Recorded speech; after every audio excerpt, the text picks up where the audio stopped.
Good morning, everyone, and a very warm welcome to all of you to our webinar organized by Hindi University West Bengal on the topic of comparative world literatures. And it is our pleasure to have Honorable Vice Chancellor Professor Nandini Sahu ma'am and our distinguished speakers Dr. Lakshmi Kannan ma'am and Dr. Sonya Jaina ma'am. It is my privilege to introduce Honorable Vice Chancellor of Hindi University, West Bengal, Professor Nandini Sahu, who is a distinguished academician, poet, and a folklorist. And she is a best-selling Amazon author with 21 books. And recently, her new book, Medusa, a collection of poems, has been published by Black Eagle Books. Her academic excellence is marked by double gold medals in graduation and post-graduation. Professor Sahu has received the prestigious literary award gold medal from India's vice president and also won the Michael Madhusudan Academy in and Lifetime Achievement Award in the year 2024. Now, I would request Honorable Vice Chancellor Ma'am Professor Nandini Sahu for the inaugural speech. Ma'am. Namaskar. Uh, it's my privilege to welcome two distinguished speakers today to the Hindi University Special Lecture Series, which we started in the month of January when I joined the Hindi University as the Vice Chancellor. I have very long association with Professor Lakshmi Kannan as a poet, as a scholar, and in fact, I have been listening to her lectures, her discourses, and many of her academic engagements are known to me very closely. And she has been one of the most wonderful people who I know, and she has supported many youngsters of my generation and also the next generation. And she has been kind enough to, to encourage and to promote many people. And her research and her writings have been quoted and used by the generations to come. And even in my classroom teaching and in my research, I have always been referring to her work. So this is a privilege for me to welcome Professor Lakshmi Kannan as a speaker for Hindi University Special Lecture Series on Comparative World Literatures. Ma'am, we are privileged to have you. And then Dr. Sonya Nair, I got to know her rather recently. I have seen her in many seminars and conferences, just like Lakshmi Madam told now that she is a very active person when it comes to research and teaching and writing.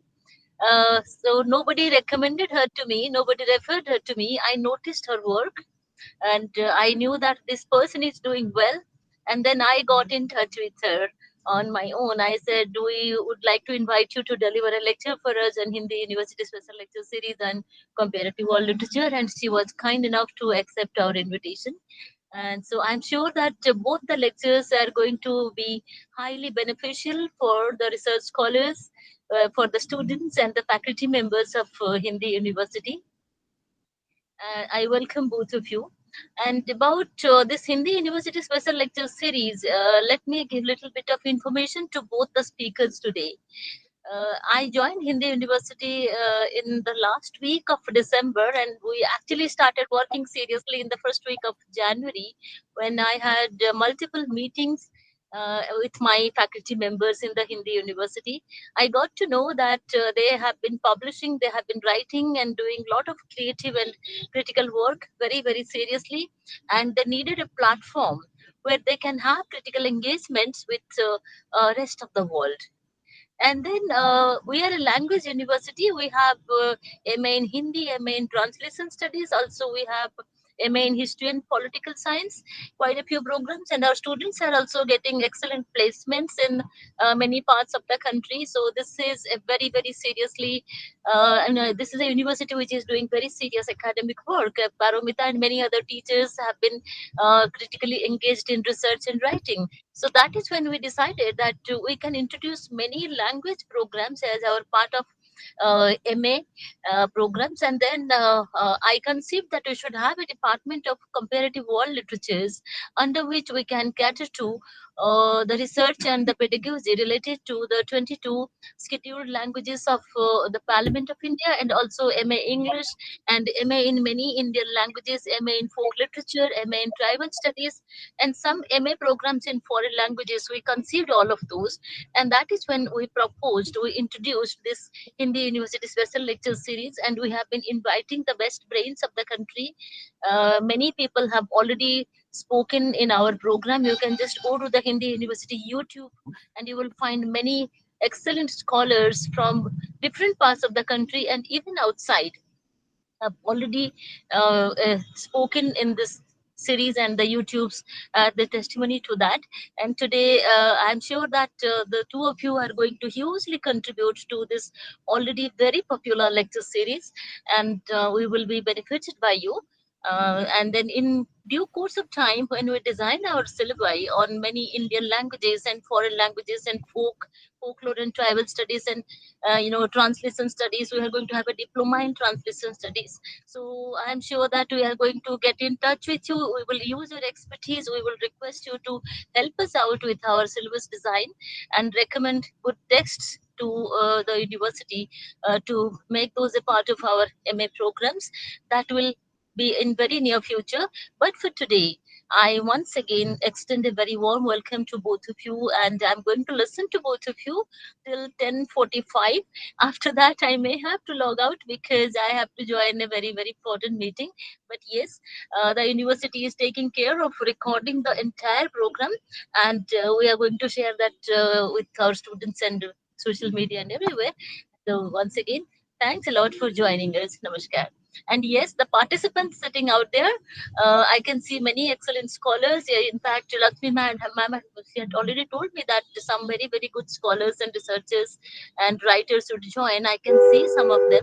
I welcome the participants as well. Thank you. Namaskar. Thank you, ma'am. Now, I'm delighted to introduce Dr. Lakshmi Kannan, ma'am, who is a poet, novelist, short story writer, critic, and translator. She is bilingual and also writes in Tamil in the pen name of Kaveri. Her recent books in English include Nadi Stuti, poems in the year 2024, and Guilt Trip and Other Stories, which was declared the best book of the year by the India section in Literature Critic and the Empire Today from UK.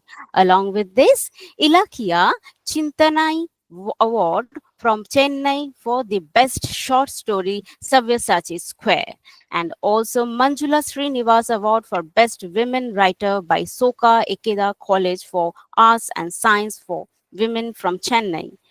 Dr. Kannan taught English in the faculty of colleges in IIT Delhi for several years before she joined a multinational corporate organization as a senior writer and language coordinator.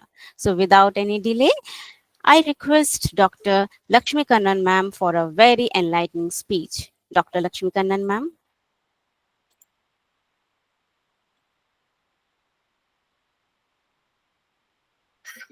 Am I visible and audible? Yes, ma'am. Thank you, ma'am.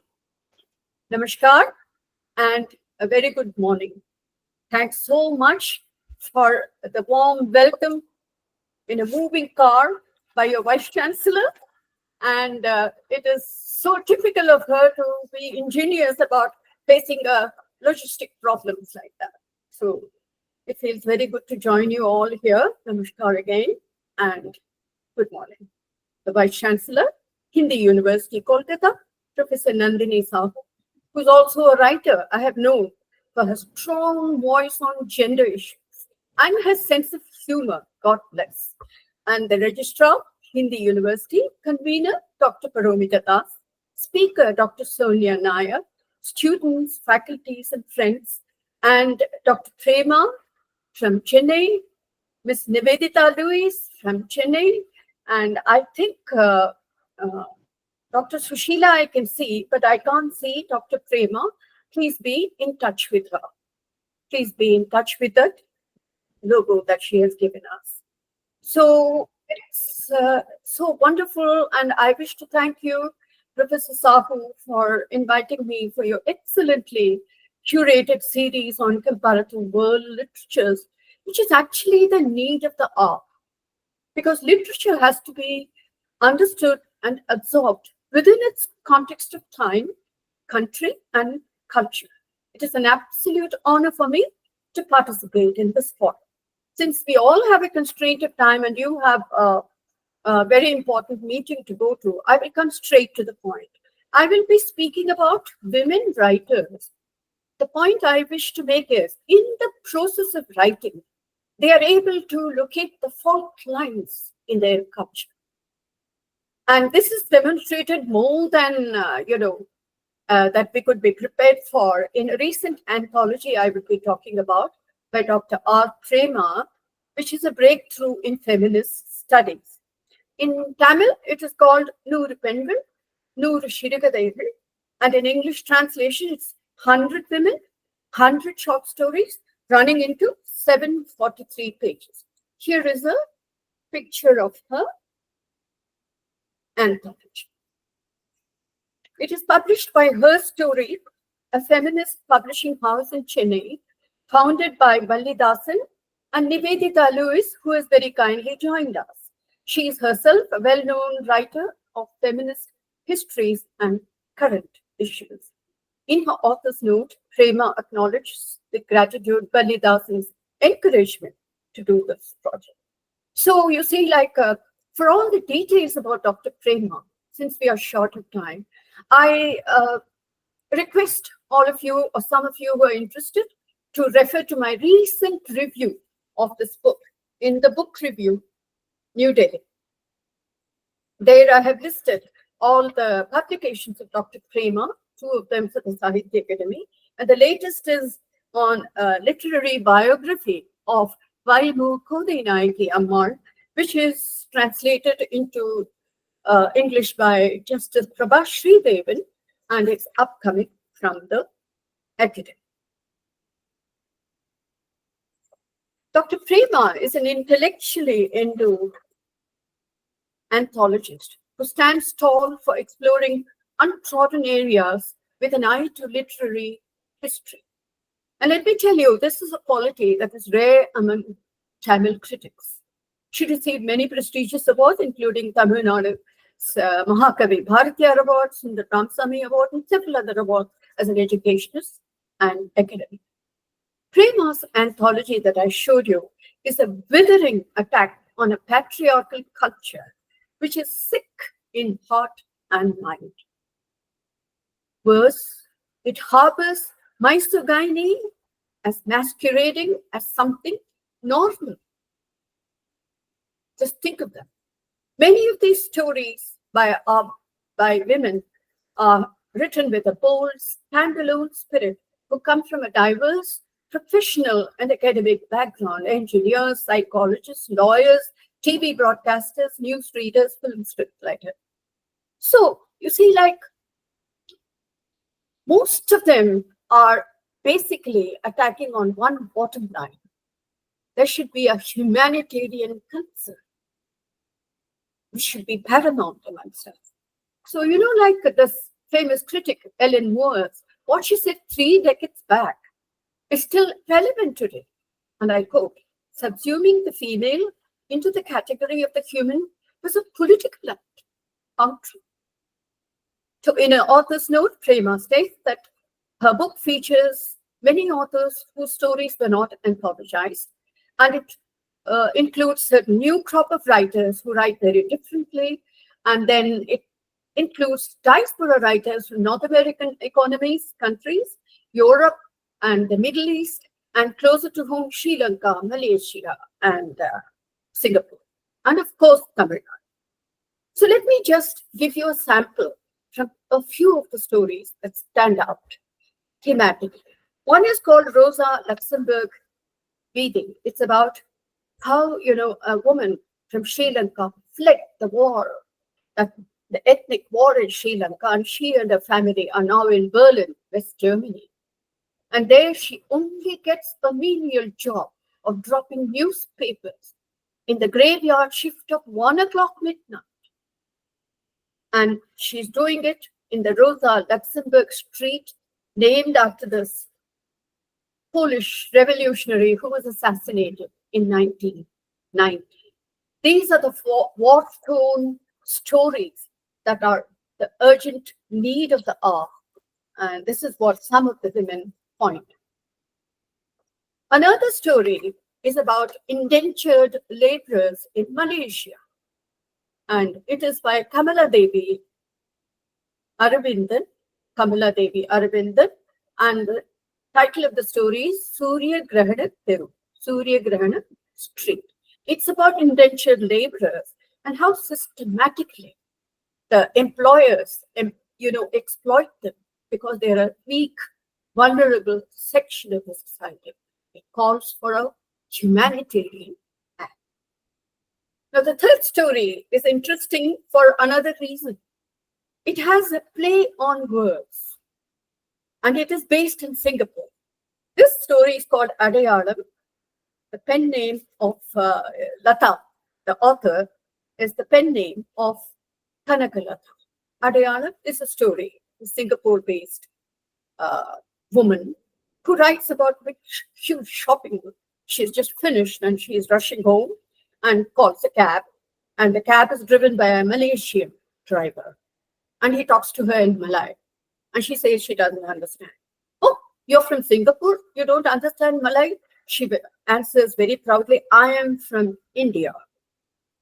Oh, you're from India, he says. So you have come here to work as a maid? She gets so angry, she flings the cab fare and said, do you mean to say we all come here to work as maids? The stinging irony of the story is, when the story unfolds, the woman is shown as nothing better than a maid for her family. She's an MSc in math, cooking away large meals, doing housework, continuously working and all that. She is just like a maid. Now, the fourth and the last, there are exemplary stories, but there are certain other points I wish to go through. And the fourth and the last that I would mention as for a theme is Tamil Nadu. It is in Tamil Nadu. And it is written by Amaranta. It's the pen name of Vishalakshmi. The story is called Palkattu. It's about a woman who has a very painful medical problem, breastfeeding her baby, newly born. And the treatment she undergoes is even more painful for her. On top of it, she is a working woman. And she has used a crèche for the newborn baby. The story shows what is remarkable about the story is it lays bare all the details that goes on in this one evening. It's for you to interpret. She's not lamenting. It's for you to interpret what is wrong in the sick society. She takes a bus, collects her baby from the crèche, takes a bus, and reaches home exhausted and collapses in the front veranda of her house. And her husband says, get inside. She says, I want coffee. I want a cup of coffee. He's so enraged that he makes a move as if to slap her. She goes in to protect her baby and gets up fainted. Now you see how insolent the man is and how very cruel this is. But the thing is, it is considered noble. Excuse me. So these are things, the anthology, what it does is, Dr. Prema's anthology, it demolishes the common notion that writings by women, feminist writings, are a self-pitying whine about, a kitchen sink drama, about family friction and all that. No, this book opens a large canvas in which women register their experiences with subtlety, satire, and a style of writing that is strikingly different from the previous one.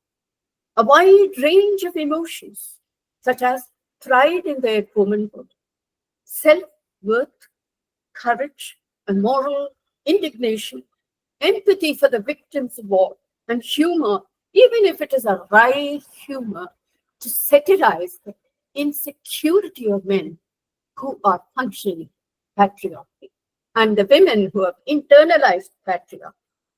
Amongst the many new themes that these stories throw up are child abuse, ecology, a motherly instinct to protect trees, appreciation of some rare men who treasure their wives, friendship between women, which make us remember Virginia Woolf?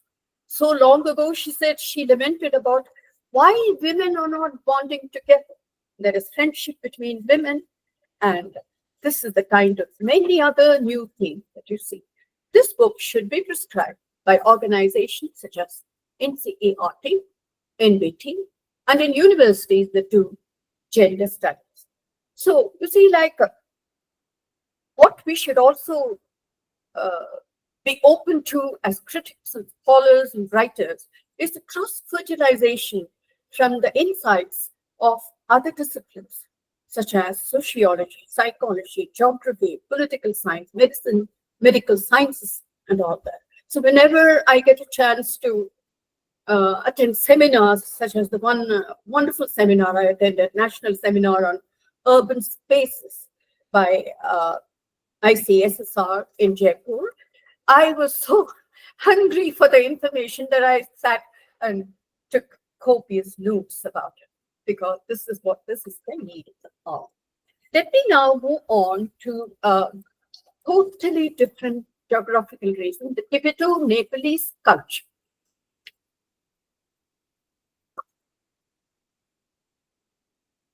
As critiqued by Annie Choing Drolma in this book, Singing for Freedom. I met her in the Jaipur Literature Festival, where this book was launched. And she's, as you can see, she's a Buddhist nun, ordained nun in a monastery. And Singing for Freedom is a memoir that is not just about her life, but it critiques her society, because she's able to pin down the fault lines in her culture. She was born into poverty, Drolma, and in Kathmandu, she was raised as a child without any education. Her parents couldn't afford to educate her, and she was washing utensils and clothes on the roadside, beaten every day regularly by her father and others for not working enough. So she says, and I quote her, "At the age of 10, I decided I would never marry, and no one would raise a hand at me again, starting with my father." See, she has become a Buddhist nun, and it's an unstated law. You cannot beat a Buddhist nun, even if she is from within your family. It is a religious sacrifice. So she discovers that there are plenty of young girls who left their family and joined the ministry as Buddhist nuns, because to beat them, to get work out of them as domestic slaves was considered normal. This is the sickness of the society. So in response to all these things that happen, she makes a very, very profound remark that will resonate with all of us. I quote, "Sometimes we have a lot to thank our misfortune for. It helps us make the next bold move to change and transform our lives." The Buddhist monastery opens a new path for Drolma in her life. Now she leads a life, dignity and respect, and she has a mellifluous voice, which we heard at Jaipur, and she's internationally known. All the money that she gets, all the income that she gets from her performances, she flows into the Arya Tara school that she's founded to educate young Tibetan girls.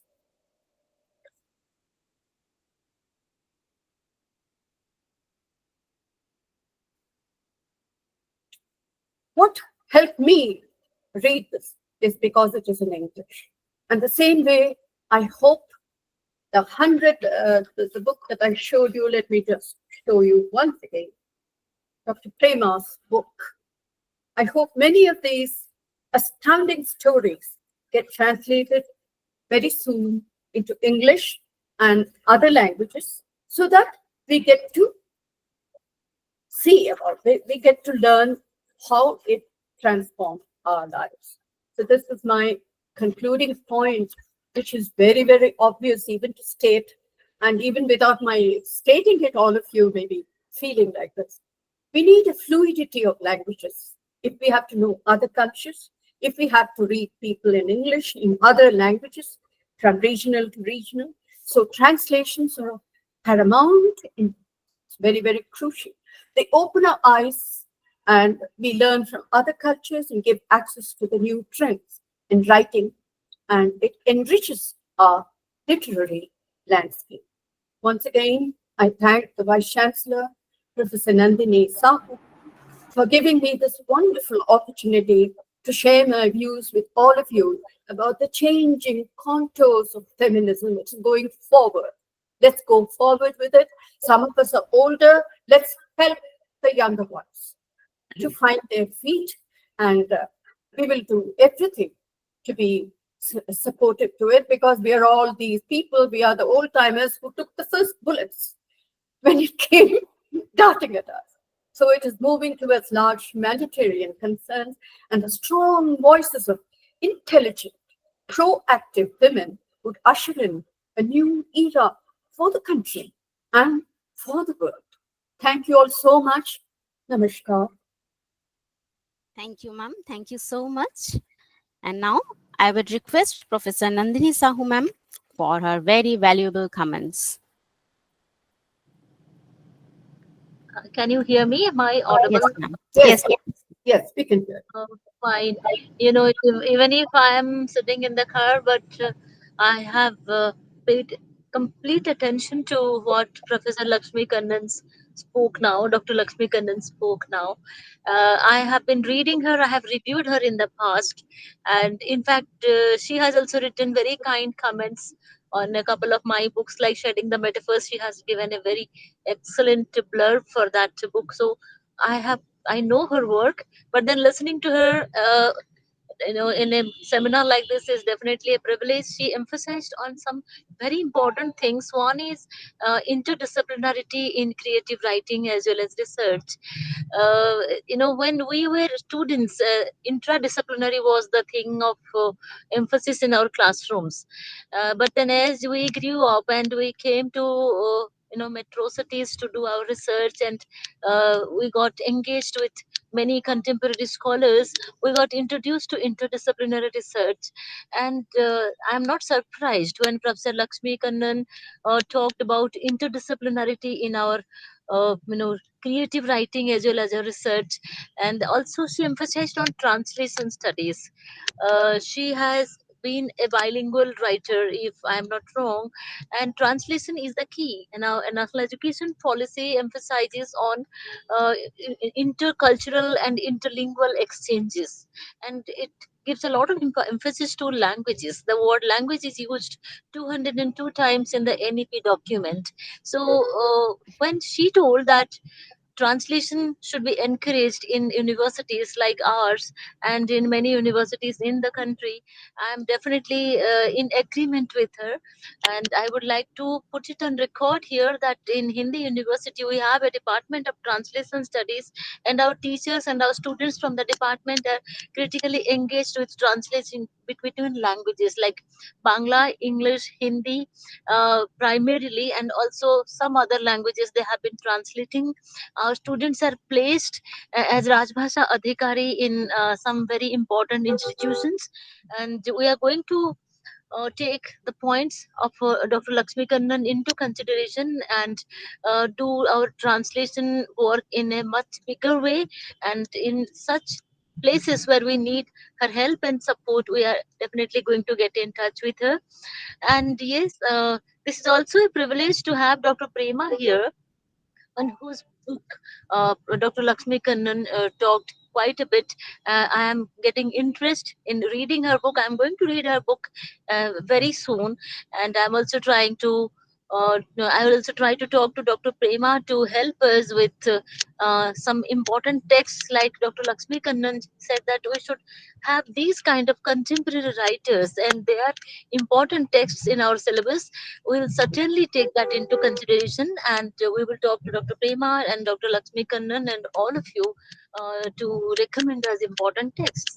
And listening to you, Lakshmi Madam, was an excellent experience for me, and I'm sure our students and faculty members are also benefited. Thanks a lot for being with us.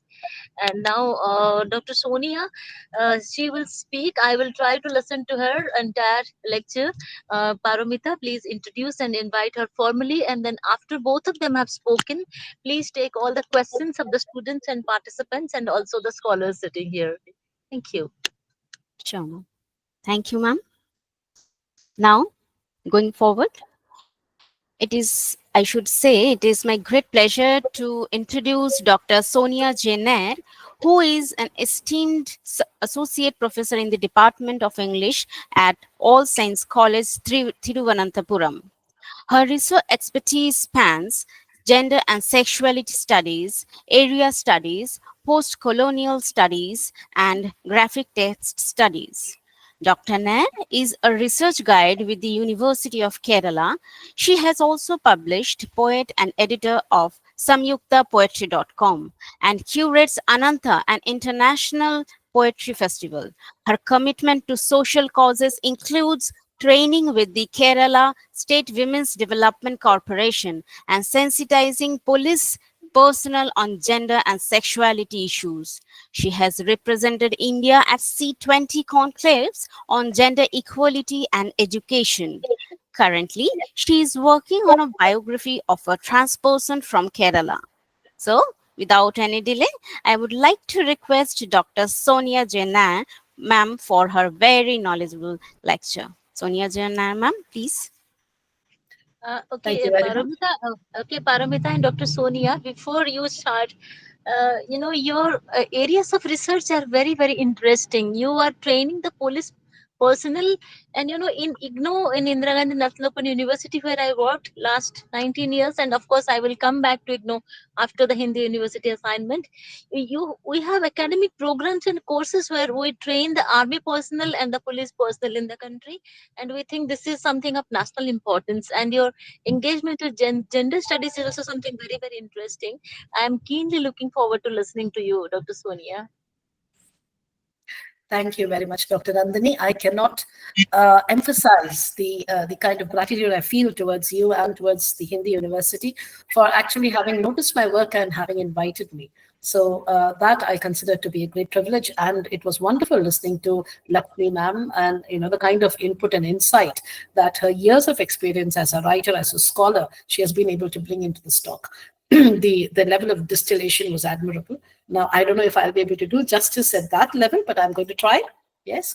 So I was just thinking about this idea of comparative world literatures, which I think is a very, very relevant concept, particularly in the kind of times that we're living in at this point of time.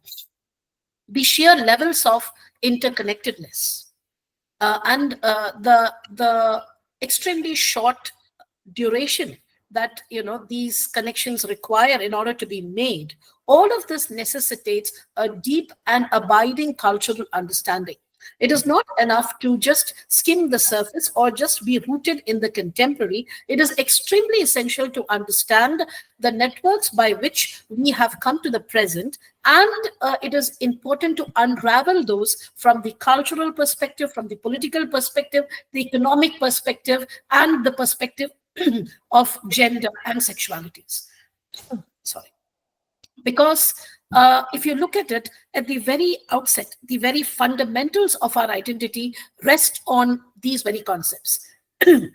So if you go through a book that is A Cultural Poetics of Bhasha Literatures in Theory and Practice by Dr. E.V. Ramakrishnan, a very interesting book that presents across the spectrum understanding of the way that Bhasha literatures have evolved in English. Then, in the introduction, Dr. E.V. Ramakrishnan says something very important. He says, there are shared metaphors. The major languages in India have shared metaphors, symbols, tropes, and forms of expression among them which have roots in the collective lived experiences of the people belonging to different social strata, religions, regions, geographical locations, climate, and cultural practices.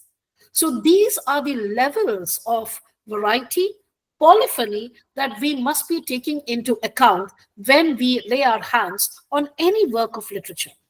So the transcultural, trans-regional, translational possibilities that these works present, particularly when you transport them from one language to another, becomes extremely vital. We need to understand the modalities of life. We need to understand the modernities, and I say that in plural, which govern us. And for all of this, world literatures, again in plural, are incredibly useful. So here in my conversation here today, I'm basically emphasizing the ways that translation has made available the various experiences of people across the globe for us to study, compare, understand. So on one hand, we can establish the fact that we are like any other people. Our experiences are like any other lived experiences. And at the same time, we can also understand where we come across as unique. So this helps us form those very crucial networks of understanding, of cultural sharing, at the same time maintain a sense of cultural pride. It also helps us counter the Western or Eurocentric perspective of mind-numbing homogeneity, where all of our experiences, all of our cultures are just clubbed under the one particular stump of being the same.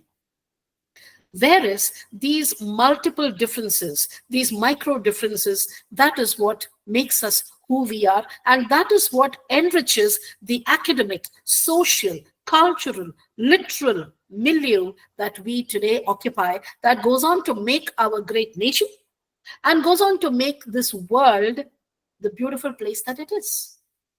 So as we know, world literature was a term that came up as a counter to the idea of national literatures. So I would say that world literatures are a term that is a term that is subversive and presents a countercultural perspective, something that was pointed out by Goethe, who had access to Sanskrit through the translations of works such as Abhigyana Shakuntalam, who had access to Persian through works such as Shahnama, and who through his student Johann Eckermann became familiar with the literatures of places such as China. So the very countercultural, the very subcultural ability of world literatures becomes apparent over here. And also, as I mentioned earlier, it is the experiences that are narrated in these works that make them so very interesting and make them so very enriching. So the hyper networks of language, of literature, of politics, of sexualities, of groups such as migrants, women, sexual minorities, then those people, who have been silenced by the sands of time, such as indigenous people, people of tribal origin, neglected languages and cultures, refugees, people under siege. Those narratives that make us understand the nuances of modernity, which challenge dominant narratives of unitary culture, which challenge the dominant narratives of the supremacy of Western thought, the supremacy of majoritarian languages. So I find that the current climate of translation, which we occupy at this point of time, has become extremely relevant, has become extremely vital in, on one hand, preserving a sense of, uniqueness, and on the other hand, also being able to conjoin our experiences in creating a large ocean of shared experiences and humanity. So in the end, it is this what connects each one of us. I have always subscribed to the idea of the rhizome that was put forward by Gilles and Guattari, the idea of the rhizome where, everything seems independent. But at the subterranean level, everything is interconnected. Everything is interdependent. And one comes out or is the offshoot of another. If you look at world cultures, that is extremely true. Now, I did mention, in terms of the idea of sexualities. I'll give you an example from there itself. If you consider, the iconic work Lihaf, that was written by Ismat Chugtai, okay, one of the first, or let's say, the earliest works of modern India that had plenty of subversive value in terms of its presentation of sexuality.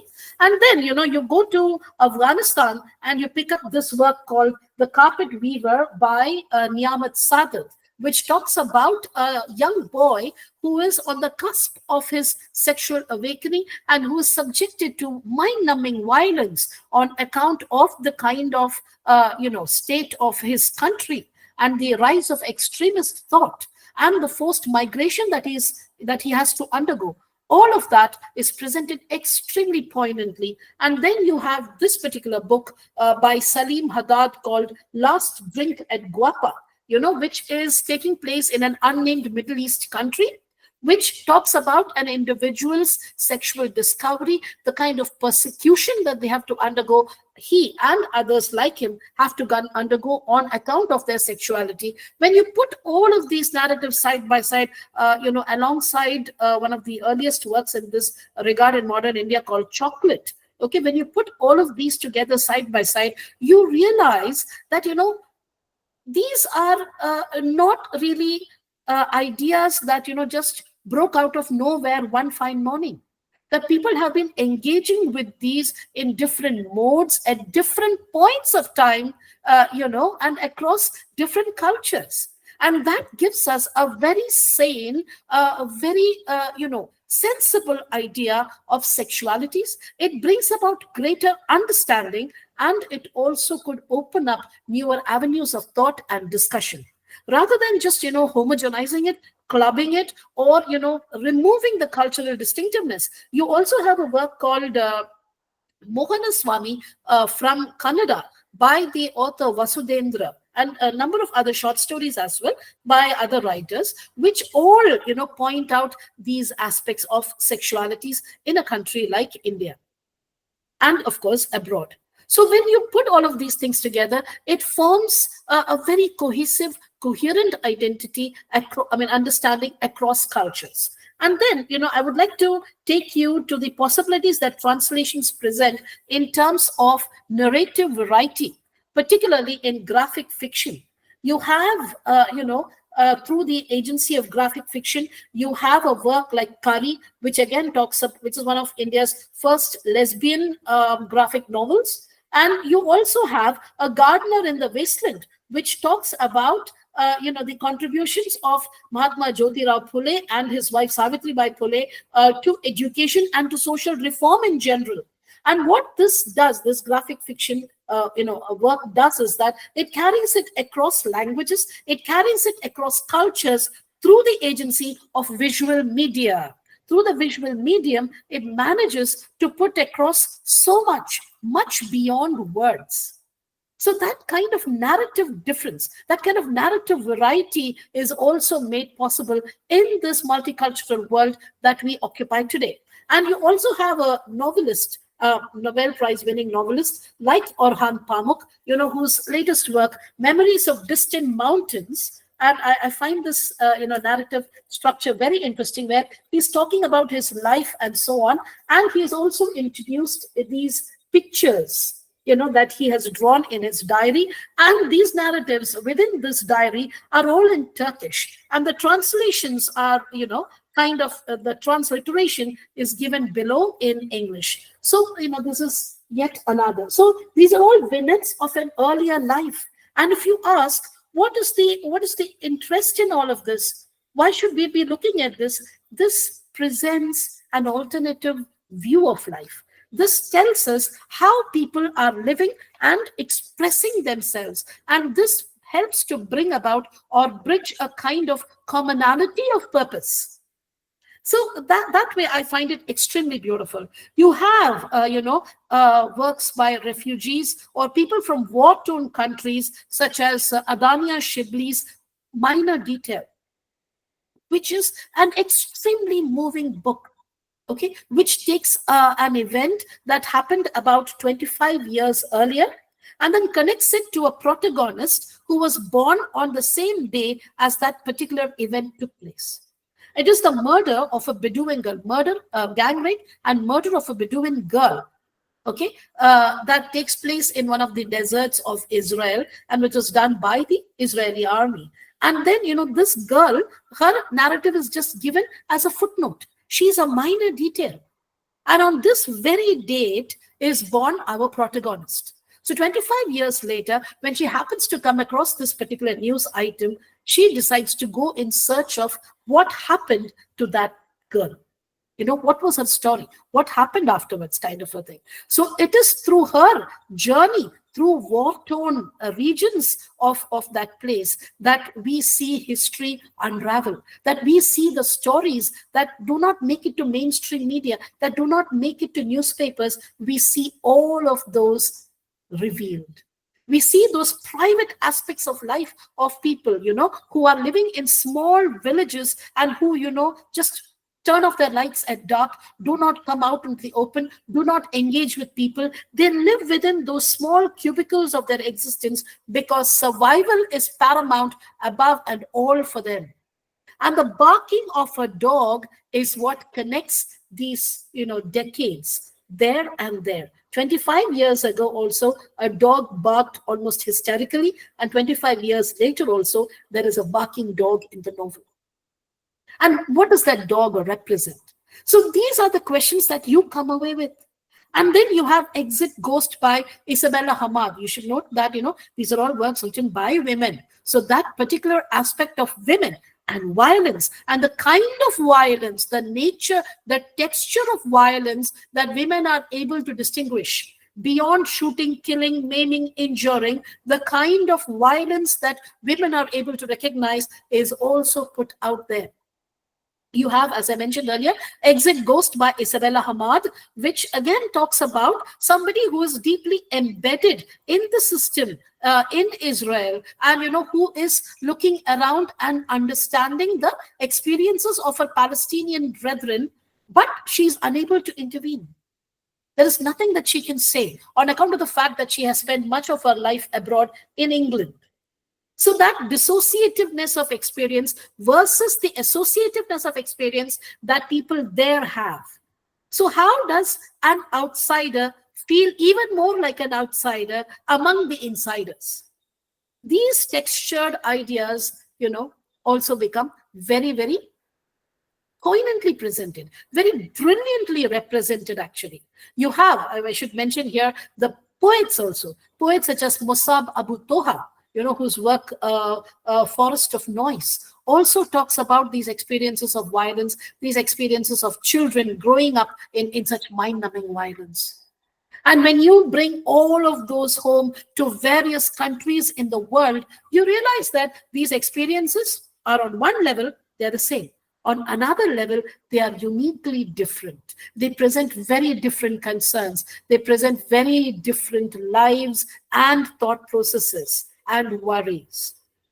So like while we're on the experience of women, you have, of course, the lives and lifetimes of women that women themselves write about. You have this work by Chimamanda Ngozi Adichie. Of course, you might have read a lot of works by her, but I'm talking about her latest work, Dream Count, which again, has generous dollops of languages from Africa, such as Igbo. Okay, so and also brings to life the kind of food that these people eat, and also warns us against homogenizing, Africans on one hand, Nigerians in particular.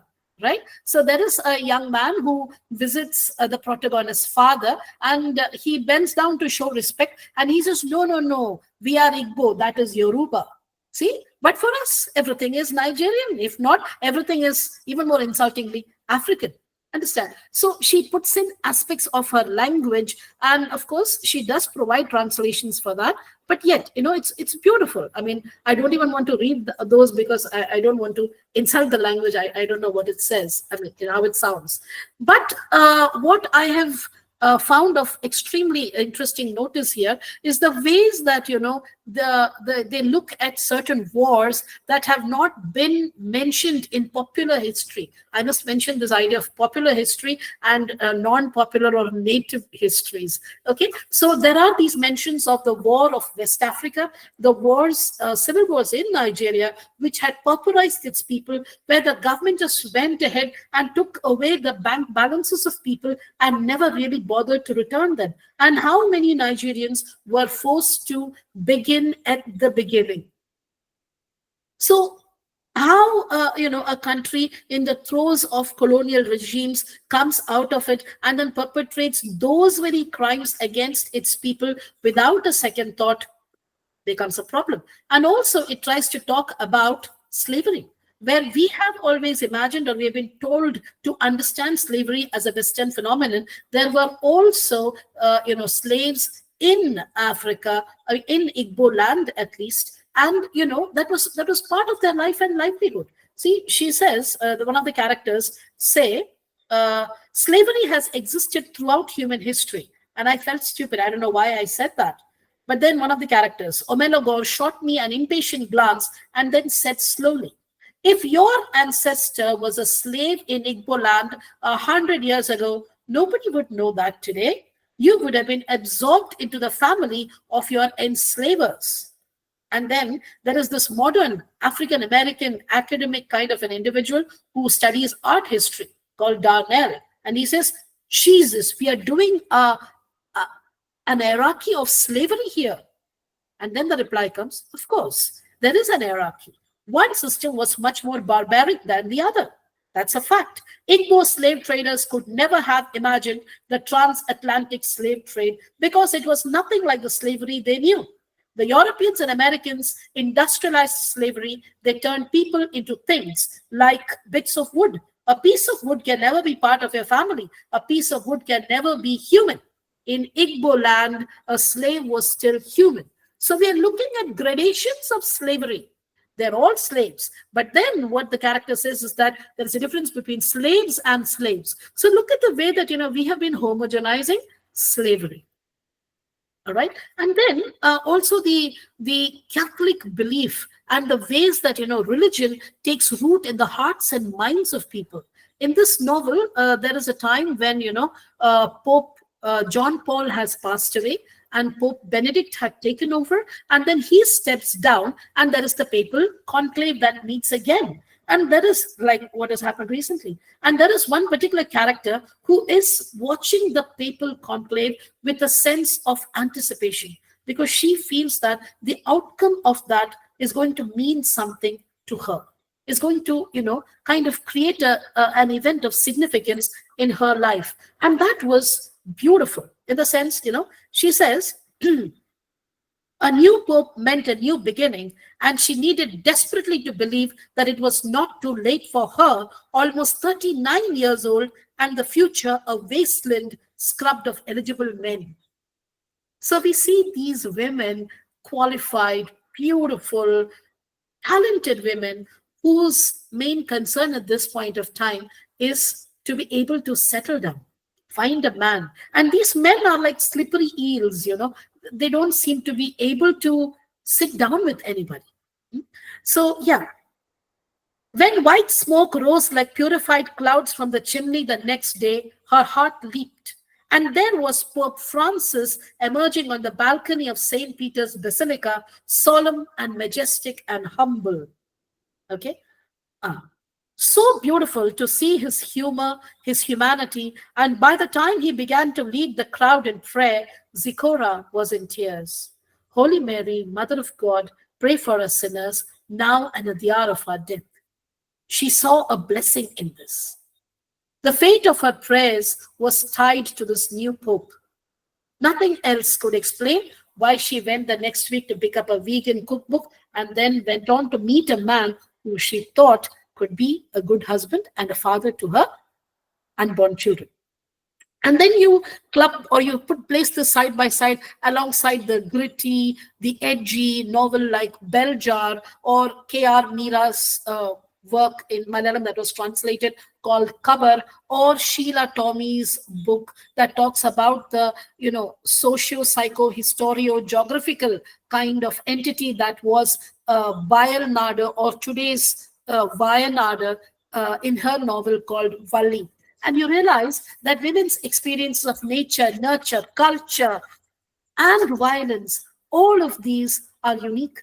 At the same time, they add to the confluence of experiences that we see in the world around us. Similar in nature is the idea of revisiting history or mythology through the works. I would take it from India itself, works such as Draupadi, the Song of Draupadi by Ira Mukhoti, or even a very contemporary reinterpretation such as this called Odell, which is actually a graphic novel which brings to life some of the regional narratives of places myths in Kerala. Okay, but it places them in this idea of cultural revivalism, which becomes extremely important. And I also came across Ashia Sattar's reading of certain, classical plays. It says stories from Sanskrit plays, Vasanta by Arshia Sattar. Again, very interestingly, structured work. So, you have, of course, literatures from tribal regions, literatures from the Northeast, such as the Legends of Pesam, yeah, by Mamang Dai, right? Which again, talks about the various narratives and stories, and how people have perceived nature and culture in these regions. You have this very interesting work. There are 2 volumes of it, Lakba. Okay, that is stories from the Northeast by Kimpam Singh Nonkir. I don't know if I'm saying it right, and Rimi Nath, right? And the idea of the Labba is very interesting here. And, it kind of, through these narratives also, what happens is that we become familiar with the ways that, people look at the world around them. See, for us in Kerala, rain is rain. You have the rain in summer, you have the monsoon, and you have rain that is accompanied by storm, which is the rain that comes about in April, May, March, April, that time, heat induced rain, which comes with a lot of thunder and lightning. It's called Meena Masathila Mara. Meenam is one of the Malayalam months, and Mara is rain in Malayalam. And in fact, there is the saying that goes that the rain or the thunder or the lightning that strikes in the Meena Masam, it is so potent that it can pierce the eye of the fish that is swimming in the river.